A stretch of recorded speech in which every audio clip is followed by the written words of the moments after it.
Looking back over the weekend, there's 3 fights, and I want to touch on each of them because it starts with Andrei Arlovski. Now, Andre is dear to my career. If he heard me say that, he could, Chael, what in the hell do you and I have to do with each other? Well, the first time I ever had a chance to fight in the UFC, Andre was the main event.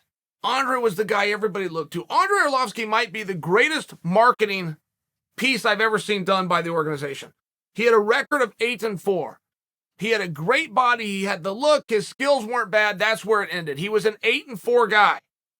Tito gets in some kind of a fight with the organization, and Randy Couture retires. Now, it was very relevant because at that point, Tito and Randy rotated back and forth who was the main event. You did not have a pay-per-view for a period of time that wasn't either Ortiz or Couture. So when they both are gone, and this was like in the same week period, you got to do something new. Boom, boom. They found this guy out of Belarus, 8-4. They put some fangs on his mouthpiece. They grew the hair a little bit. They played into the name of Pitbull.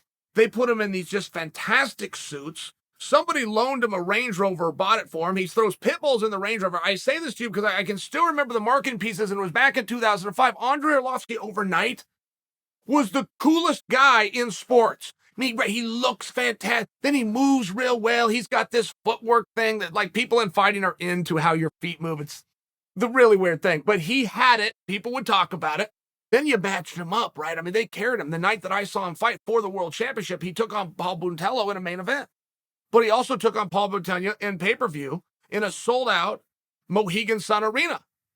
Andre was the guy. And a lot of it just had to do with this masterful job of marketing. The UFC had never had to operate like this before. You would love to be part of a marketing machine, right? I mean, if you're picking a promoter and you see something they can do, the UFC had never been put in a spot. It was their first time. They had Tito, they had Randy. They go back and forth. You got Chuck on the roster somewhere. Frank Shamrock had just left. We might be able to get him back. Matt Hughes is around, and Rich Franklin's up and coming. There was some really good stuff happening.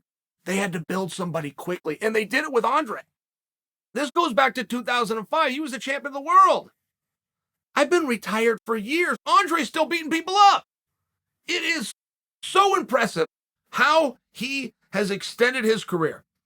Andre fought over the weekend. It was a split decision. That is fiction. The same judge that said Andre lost is the same judge that said Casey O'Neill lost. That is fiction. Andre won all 3 rounds. Andre was dominant, and Andre's still competing. If Andre was just out there fighting and could make it the distance, I would have to praise him. I would love to sit him down and say, how are you doing it? How much are you training? When are you resting? What are you doing for recovery? Tell me about your nutrition. I would listen to these things, and I would absorb them all. He's winning. Andrei Arlovski is winning. Andrei Arlovski is guaranteed to be with the Ultimate Fighting Championships until 2023. He gets 3 fights a year. He's not getting cut on anything less than 2 losses. Right? He just won a fight. That restarts his clock. He didn't even have to win again this year. He will be part of the organization in 2023. It is awesome. He is doing such a good job. I really just wanted to mention that. He is doing such a good job, and there's big step downs in the heavyweight class.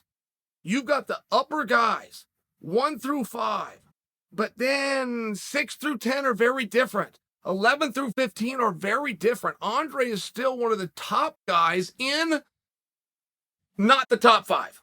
But for him to be able to do that, for him to still be motivated, for him to never complain, for him to have contracts and negotiations to get all these things worked out, and there was plenty of years over time where he was on top, there was plenty of time where he was on bottom, but he always found a way to get it done, and he's still having success, and he still looks like he's happy, and he's still fast and not slowing down.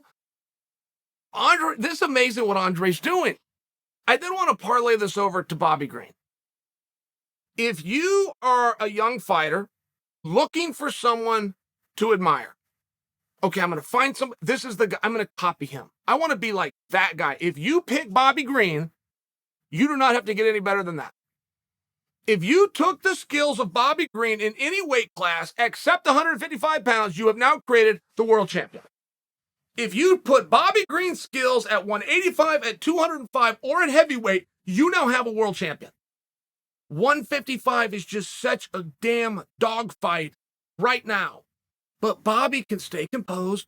Bobby's always in shape. Bobby always makes weight. Bobby's always a nice guy with a bad attitude inside the cage that goes back to being a nice guy as soon as he leaves.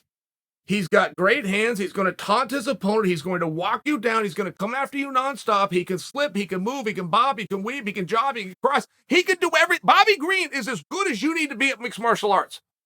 If you want to make it to the top, study Bobby. Break him down. He's a master of setups. You may not see that. Nobody can punch nobody. He is number one. Bobby Green. Nobody throws a straight punch straighter than Bobby. Last night, his opponent had his hands up the entire time, just how they should be. He put his chin down, he put his hands up. Bobby came right through the middle. That little tiny gap that you guys see right there between my hands, that's all Bobby. Bobby went right through the middle. I couldn't believe it. He was moving, his hands are down, he's rolling his shoulders. Boom, he comes right through this guard. He's busting up the guy's nose. Bobby always fights like that. Bobby Green's a very interesting guy, and he deserves to be in a little bit more of a spotlight. It's hard. The promotion has wanted to give Bobby the push over the years, but he gets a little momentum. It's called starting and stopping. As soon as you start a guy, boom, you stop him. He'll run into somebody, okay, reset the clock, got to come back there. Every one of his fights is great. He's a top guy. He's hungry. He's got the right attitude. I just want to bring it to your attention. You then have the happy warrior. And anytime one of our athletes leaves the sport, it's tough. When they leave the sport on their terms, it's a positive moment. This was on Roxanne's terms. Now, of course, every athlete would like to go out on top, but unless your name is Lennox Lewis or George St. Pierre, nobody gets to go out on top. Roxanne still chose. Modafferi still chose and told us all ahead of time, regardless of outcome, this is going to be my last push. She went out there. One judge thought she won the fight. She was very competitive. Dana spoke about her afterwards, talked about what a nice lady she is, talked about what a rugged fight she is, and Dana used another word, which is awkward, and I agree with that. She had her own style. She has her own body frame. She got to know herself very well, and she started doing things that other people don't do. She has techniques that she will score with in a fight that I can guarantee you no coach has ever told her to do. But 2 + 2 isn't 4. When you're in an MMA room and a coach is showing you something by the numbers, that's based on that coach's experience. You just take that idea. You don't have to take that literally. Take that idea of dip this way and throw that way and come up with your own stuff. And that's what Roxanne did so well. It's one of the reasons she was able to go so far, not to mention she wasn't scared to fight. So many people, when their career is done, will look back with regret because they were better than it showed. Or at least they will believe that I didn't believe in myself. I could have done better. I could have won more. That is a very common theme with athletes across the board. I think you guys can relate. Even if your athletic careers ended in junior high, or for most of you in high school, you can look back and you realize I was a little better than I thought I was. I could have caught a couple of more passes. I could have scored a couple of more buckets. I didn't know. I didn't believe in myself. Roxanne did. Roxanne did not get those fears. She did not leave her skills in the locker room. She's responsible for some major upsets. And she almost pulled one last night. One licensed judge thought that she did. She went out on her terms. That's a feel-good moment. And I'm tied to her. When she decided she was going to go into professional grappling, she chose me to be her promoter. That's a huge honor to me. But it's one that I took very seriously. I'm going to continue to serve her by not letting her be forgot. And by reminding you that if anybody set an example, if anybody showed us that professional cage fighting can still be done amongst polite people that show sportsmanship, it was Modafferi. And Roxanne, thank you for the memories and congratulations on a great career.